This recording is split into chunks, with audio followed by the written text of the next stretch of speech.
The Wonderful Wizard of Oz by L. Frank Baum.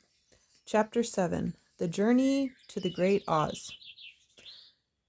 They were obliged to camp out that night under a large tree in the forest, for there were no houses near. The tree made a good thick covering to protect them from the dew, and the Tin Woodman chopped a great pile of wood with his axe, and Dorothy built a splendid fire that warmed her and made her feel less lonely. She and, she and Toto ate the last of their bread, and now she did not know what they would do for breakfast. "If you wish," said the Lion, "I will go into the forest and kill a deer for you. You can roast it by the fire, since your tastes are so peculiar that you prefer cooked food, and then you will have a very good breakfast." "Don't, please don't," begged the Tin Woodman. "I should certainly weep if you killed a poor deer, and then my jaws would rust again." But the Lion went away into the forest and found his own supper, and no one ever knew what it was, for he didn't mention it. And the Scarecrow found a tree full of nuts and filled Dorothy's basket with them, so that she would not be hungry for a long time. She thought this was a very kind and thoughtful of the Scarecrow, but she laughed heartily at the awkward way in which the poor creature picked up the nuts. His padded hands were so clumsy and the nuts were so small that he dropped almost as many as he put in the basket, but the Scarecrow did not mind how long it took him to fill the basket, for it enabled him to keep away from the fire, as he feared a spark might get into his straw and burn him up. So he kept a good distance away from the flames, and only came near to cover Dorothy with dry leaves when she lay down to sleep. This kept her very snug and warm, and she slept soundly until morning. When it was daylight, the girl bathed her face in a little rippling brook, and soon after they all started toward the Emerald City.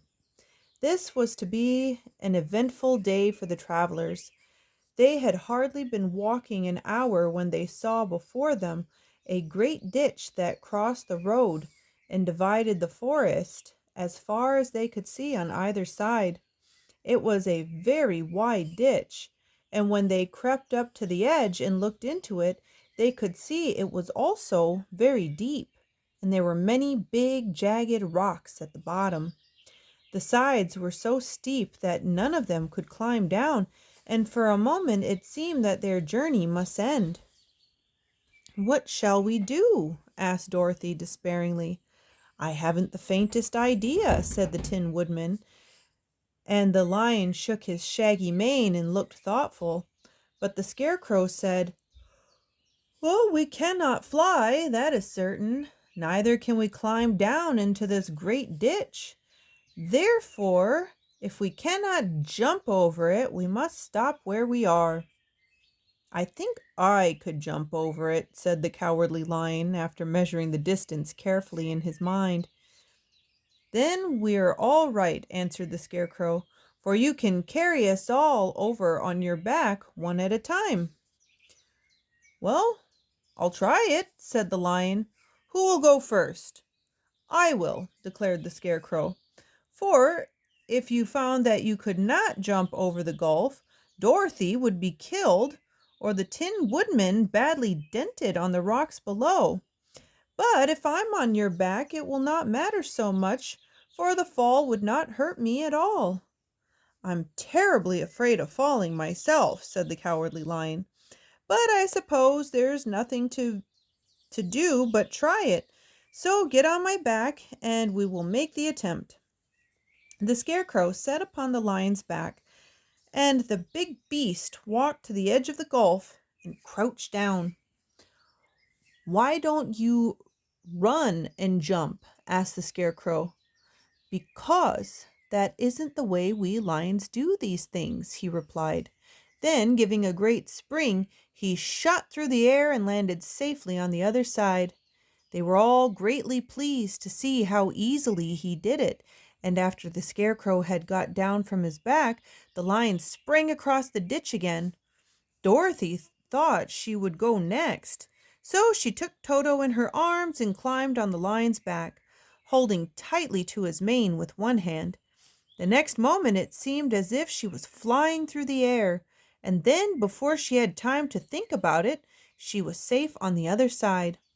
The lion went back a third time and got the Tin Woodman, and then they all sat down for a few moments to give the beast a chance to rest, for his great leaps had made him short of breath, and he panted like a big dog that has been running too long. They found the forest very thick on this side, and it looked dark and gloomy. After the lion had rested, they started along the road of yellow brick, silently wondering, each in his own mind, if ever they would come to the end of the woods and reach the bright sunshine again. To add to their discomfort, they soon heard strange noises in the depths of the forest, and the lion whispered to them that it was in this part of the country that the Kalidas lived. "What are the Kalidas?" asked the girl.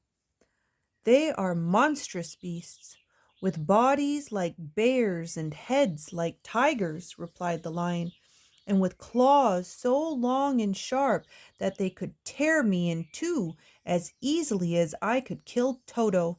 I'm terribly afraid of the Kalidas." "I'm not surprised that you are," returned Dorothy. "They must be dreadful beasts." The lion was about to reply when suddenly they came to another gulf across the road. But this one was so broad and deep that the lion knew at once he could not leap across it. So they sat down to consider what they should do, and after serious thought, the Scarecrow said, "Here is a great tree standing close to the ditch. If the Tin Woodman can chop it down so that it will fall to the other side, we can walk across it easily." "That's a first-rate idea," said the lion. "One would almost suspect you had brains in your head instead of straw." The woodman set to work at once, and so sharp was his axe that the tree was soon chopped nearly through. Then the lion put his strong front legs against the tree and pushed with all his might, and slowly the big tree tipped and fell with a crash across the ditch, with its top branches on the other side. They had just started to cross this queer bridge when a sharp growl made them all look up, and to their horror they saw running toward them two great beasts with bodies like bears and heads like tigers. "They are the Kalidas," said the Cowardly Lion, beginning to tremble. "Quick!" cried the Scarecrow. "Let us cross over." So Dorothy went first, holding Toto in her arms. The Tin Woodman followed, and the Scarecrow came next. The lion, although he was certainly afraid, turned to face the Kalidas, and then he gave a loud and terrible roar that Dorothy screamed and the Scarecrow fell over backwards, while even the fierce beast stopped short and looked at him in surprise. But seeing they were bigger than the lion, and remembering that there were two of them and only one of him, the Kalidas again rushed forward, and the lion crossed over the tree and turned to see what they would do next. Without stopping an instant, the fierce beasts also began to cross the tree, and the lion said to Dorothy, "We are lost, for they will surely tear us to pieces with their sharp claws. But stand close behind me, and I will fight them as long as I am alive." "Wait a minute," called the Scarecrow. He had been thinking what was best to be done, and now he asked the woodman to chop away the end of the tree that rested on their side of the ditch. The Tin Woodman began to use his axe at once, and just as the two Kalidas were nearly across, the tree fell with a crash into the gulf, carrying the ugly snarling brutes with it, and both were dashed to pieces on the sharp rocks at the bottom. "Well," said the Cowardly Lion, drawing a long breath of relief, "I see we're going to live a little while longer, and I'm glad of it, for it must be a very uncomfortable thing not to be alive. Those creatures frightened me so badly that my heart is beating yet."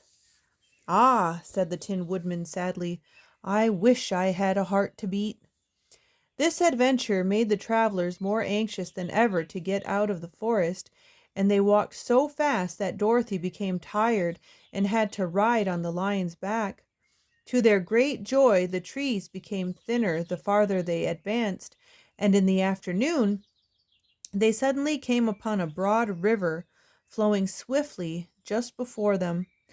On the other side of the water they could see the road of yellow brick running through a beautiful country, with green meadows dotted with bright flowers, and all the road bordered with trees hanging full of delicious fruits.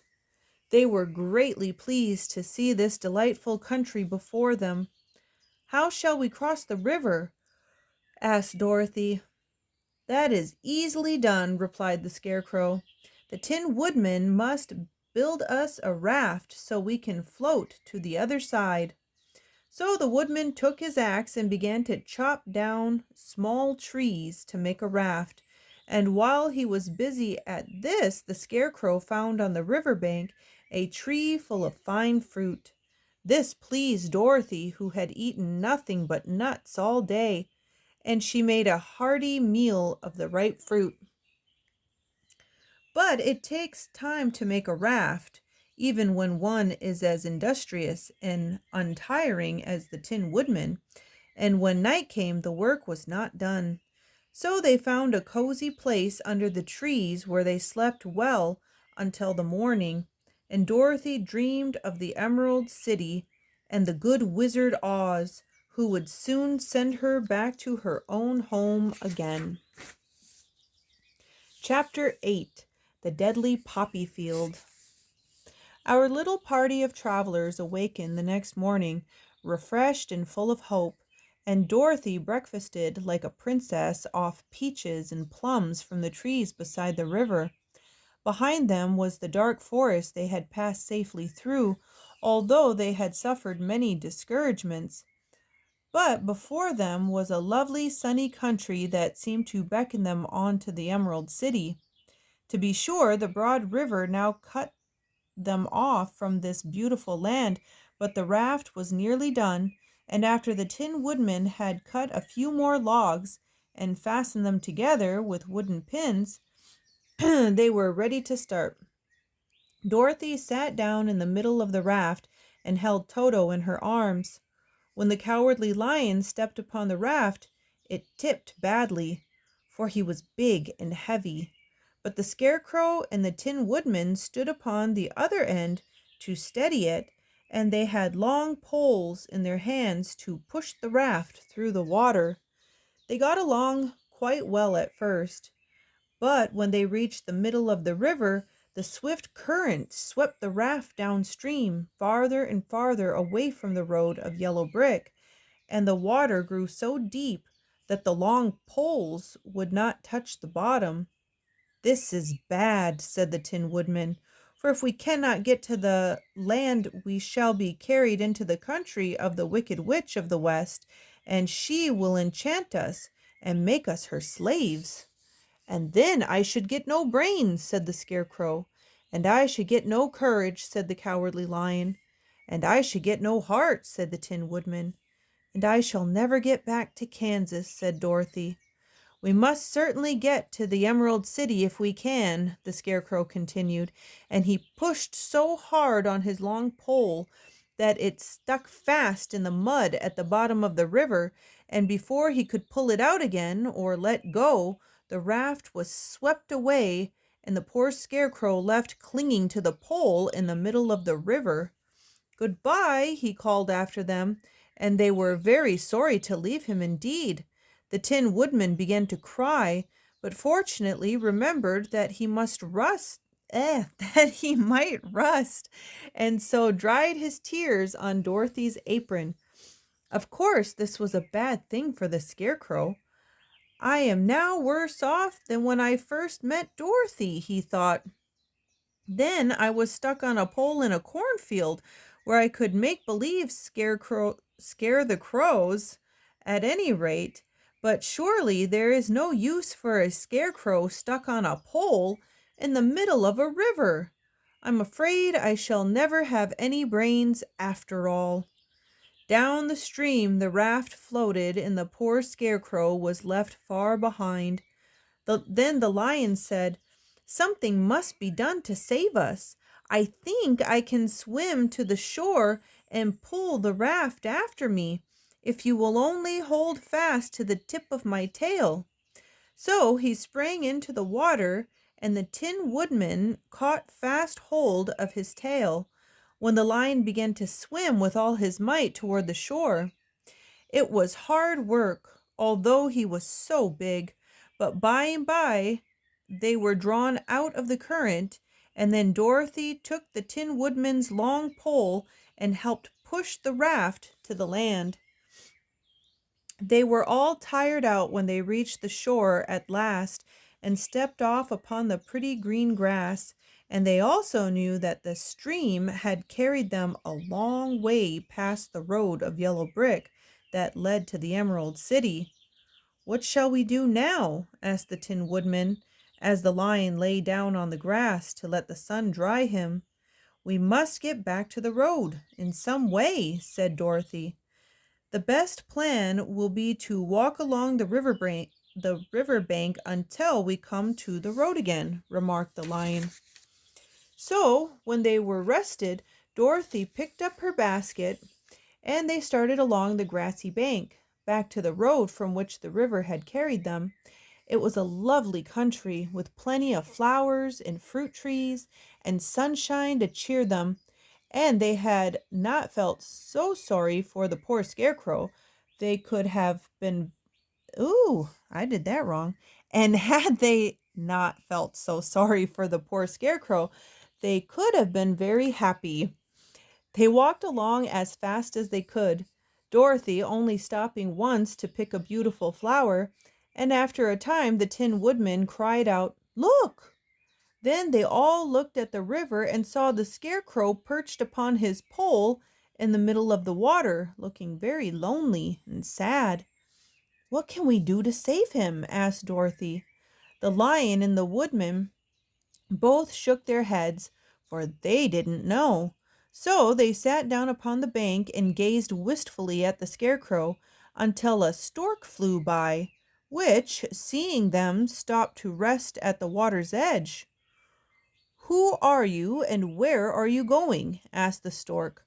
"I'm Dorothy," answered the girl, "and these are my friends, the Tin Woodman and the Cowardly Lion, and we are going to the Emerald City." "This isn't the road," said the stork, as she twisted her long neck and looked sharply at the queer party. "I know it," returned Dorothy, "but we have lost the scarecrow and are wondering how we shall get him." "Where is he?" asked the stork. "Over there in the river," answered the girl.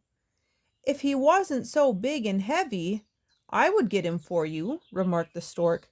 "He isn't heavy a bit," said Dorothy eagerly, "for he is stuffed with straw, and if you will bring him back to us, we shall thank you ever, ever, ever so much." "Well, I'll try," said the stork, "but if I find he is too heavy to carry, I shall have to drop him in the river again." So the big bird flew into the air and over the water till she came to where the scarecrow was perched upon his pole. Then the stork, with her great claws, grabbed the scarecrow by the arms and carried him up into the air and back to the bank, where Dorothy and the lion and the Tin Woodman and Toto were sitting. When the scarecrow found himself among his friends again, he was so happy that he hugged them all, even the lion and Toto, and as they walked along he sang "Tol-de-ree-de-ho" at every step. He felt so gay.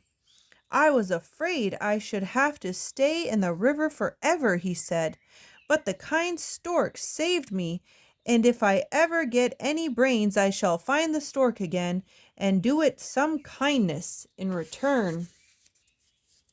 "That's all right," said the stork, who was flying along beside them. "I always like to help anyone in trouble, But I must go now, for my babies are waiting in the nest for me. I hope you will find the Emerald City, and that Oz will help you." "Thank you," replied Dorothy, and then the kind stork flew into the air and was soon out of sight. They walked along listening to the singing of the bright-colored birds, and looking at the lovely flowers which now became so thick that the ground was carpeted with them. There were big yellow and white and blue and purple blossoms, besides great clusters of scarlet poppies, which were so brilliant in color they almost dazzled Dorothy's eyes. "Aren't they beautiful?" the girl asked as she breathed in the spicy scent of flowers. "I suppose so," answered the Scarecrow. "When I have brains I shall probably like them better." "If I only had a heart I should love them," added the Tin Woodman. "I always did like flowers," said the Lion. "They seem so helpless and frail, but there are none in the forest so bright as these." They now came upon more and more of the big scarlet poppies and fewer of the other flowers, and soon they found themselves in the midst of a great meadow of poppies. Now it is well known that when there are many of these flowers together, their odor is so powerful that anyone who breathes it falls asleep. And if the sleeper is not carried away from the scent of the flowers, he sleeps on and on forever. But Dorothy didn't know this, nor could she get away from the bright red flowers that were everywhere about. So presently her eyes grew heavy, and she could feel she must sit down to rest and to sleep. But the Tin Woodman would not let her do this. "We must hurry and get back to the road of yellow brick before dark," he said, and the Scarecrow agreed with him. So they kept walking until Dorothy could stand no longer.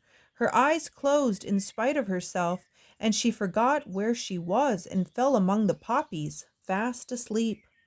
"What shall we do?" asked the Tin Woodman. "If we leave her here she will die," said the Lion.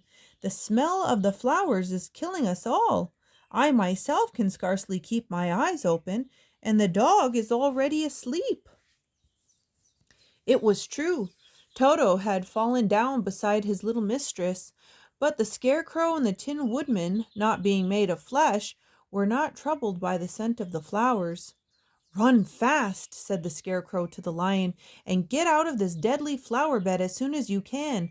We will bring the little girl with us, but if you should fall asleep, you are too big to be carried." So the Lion roused himself and bounded forward as fast as he could go. In a moment he was out of sight. "Let us make a chair with our hands and carry her," said the Scarecrow.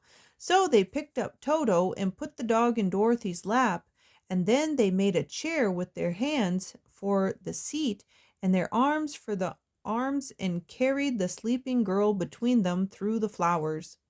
On and on they walked, and it seemed that the great carpet of deadly flowers that surrounded them would never end. They followed the bend of the river, and at last came upon their friend the Lion, lying fast asleep among the poppies. The flowers had been too strong for the huge beast, and he had given up at last, and fallen only a short distance from the end of the poppy bed, where the sweet grass spread in beautiful green fields before them. "We can do nothing for him," said the Tin Woodman sadly, "for he is much too heavy to lift. We must leave him here to sleep on forever, and perhaps he will dream that he has found courage at last." "I'm sorry," said the Scarecrow. "The Lion was a very good comrade for one so cowardly. But let us go on." They carried the sleeping girl to a pretty spot beside the river, far enough from the poppy field to prevent her breathing any more of the poison of the flowers, and here they laid her gently on the soft grass and waited for the fresh breeze to waken her.